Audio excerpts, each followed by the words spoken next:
questions, okay? We're back with the Wasatch Taxpayers Association candidate debate, and we're going to continue with citizen questions.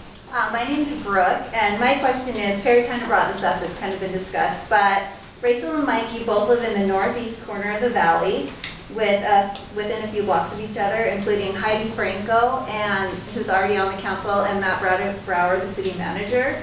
So if elected, how can you represent all of Heber when a majority of the council would live in one LDS church board?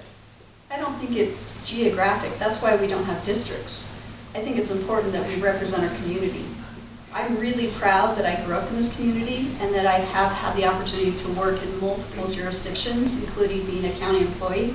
And I do have relationships across the community. Just because I live in the Northeast doesn't mean I can't represent someone that lives on the west side or even Wither Park. So I think. Anyone else? Well, I agree with Rachel. Since you're talking about us, that is interesting. We laughed at that.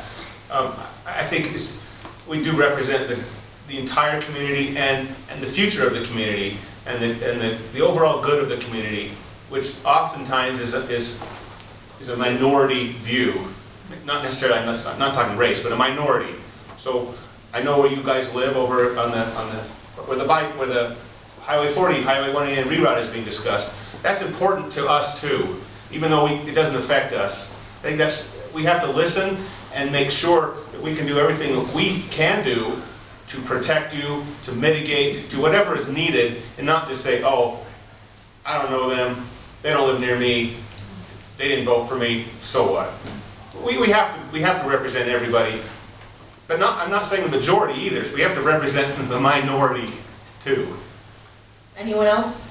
Well, we do have two of us here that are on the southwest corner, so it's not all up there. That's right. That's right. She asked if Mike and Rachel got elected. Pardon me? That was if they were elected, not now. Yeah. I'd also say this, I think we would very much avoid discussing city issues outside of city meetings. Well, I'm going to just make this comment. Speak up. 2.5 years ago, the whole city council made a decision to buy the Duke property and to sell some surplus or less desirable cemetery property in order to do that. That was a decision made.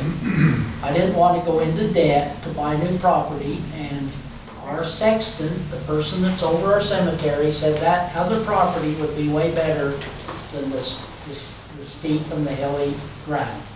So that decision was made, the budget was made on that basis.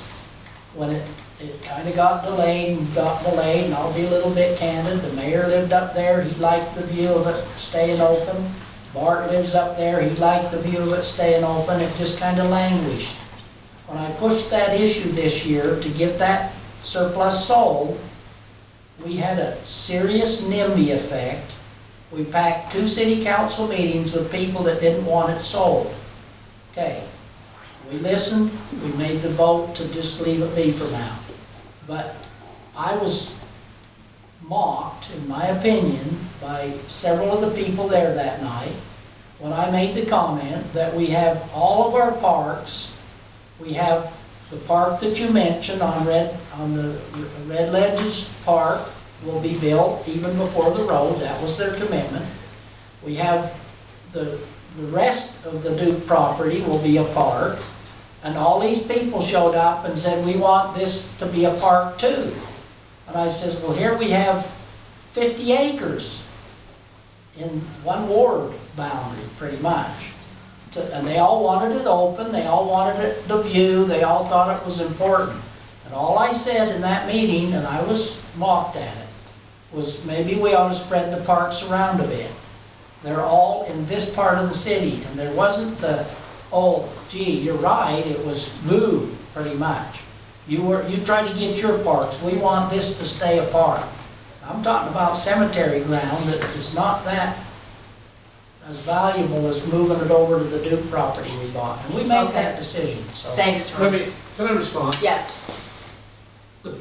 Where that question come from, as I've knocked on doors, I've had that concern. 3 people had their signs in all the same place, They're basically and representing the same people and stuff like that. That's what you, every one of you sitting here, need to make the decision on. Who do you vote for? And here's my suggestion to you. Listen to what we all have to say. Take the best of what we can give you. I can tell you, I stand on my own. I always will, I always have. I haven't received any money except for one donation, very small. You can go look everything on and that's the way it is. There's nobody driving me except for myself and my dear wife who sits on the front row. We care about the community. But that's your job to make a decision. Is 3 of them that vote? It's a concern. I can understand that concern on everybody. If 3 of them get in there and they're all representing the same thing, there's 5 on council, there's your 3 votes, and whatever they say is going to go, and the other 2 gets council. Got to be real careful with that. But if they're the best people for the job, that's who you have to vote in. Okay, anyone else want to comment on that? Do we have any other questions out there? Yes, sir. So really quickly. Your name, sir? My name is Dave, and I am the Noisy Neighborhood. Looking historically, the city has made agreements with federal and state agencies, you can all guess what I'm referencing, that we now have to kind of come to terms with that agreement. I am specifically concerned about the city, as we grow, is going to need assistance in funding, both at the federal and at the state level. Having seen a process, which is why I am the Noisy Neighborhood, roughly, specifically the 189 reroute, how is it that you would hold the federal and state entities, not necessarily accountability, we're taking money from them, but how do you weigh the money that we get from these agencies versus the loss of control that we have on these items? For instance, the requirements from the FAA to the airport, or the directive of UDOT to the alignment. Okay, thank you. Is that good? Yeah. Go ahead. Who wants to start that one? And we only have a few minutes left, so let's kind of keep it to 2 minutes. I'll jump in. I'll keep it brief. That's a great question, and I think, especially when you're talking about money and grants and aid, you always have to look at the strings. Look at what you're being asked to give up.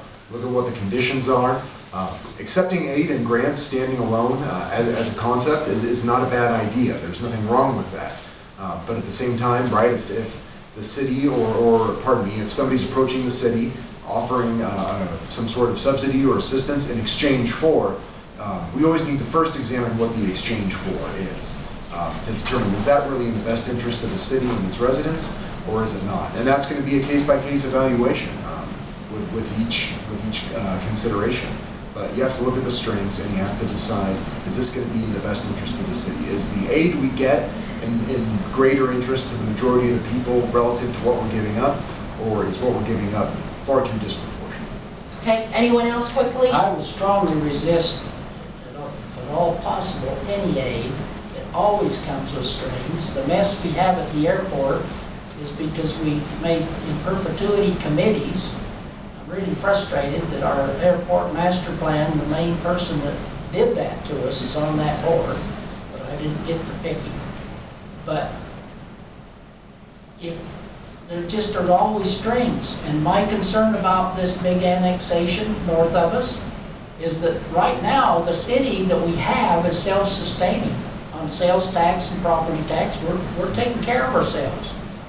If we annex another area, I think it's incumbent on the new city council, as they make that final decision in January or February, is what we're talking about, that they make sure those new areas can take care of themselves. Okay, and we're talking about the airport and the bypass was kind of the focus of that question. Anybody else want to talk about that? Let me talk about, I've worked with federal money before as a law enforcement officer, pretty heavy scrutinized money. And Ryan's right. It comes with strings attached. Not only does it come with strings attached, it comes with time-consuming documents that have to be filled out on a regular basis, and how'd you spend it, what'd you do. Sometimes you wonder, is it really worth it? That's a study that 5 people on the city council need to sit down, look at it with input from staff and general public. I think we gotta have an extremely open ear to the general public. Do we want to do this? Because that's who's gonna pay it back. And I get kind of frustrated when I hear people say, but it's state money, but it's federal money. Whose money is it? It's your money. Federal money is your money that you paid. State money is your money that you paid. Doesn't matter where it comes from. It just happens that they have more in reserves than Heber City does.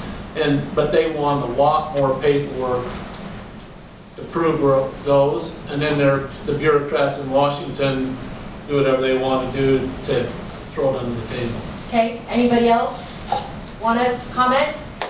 I think it's been said. It's been said.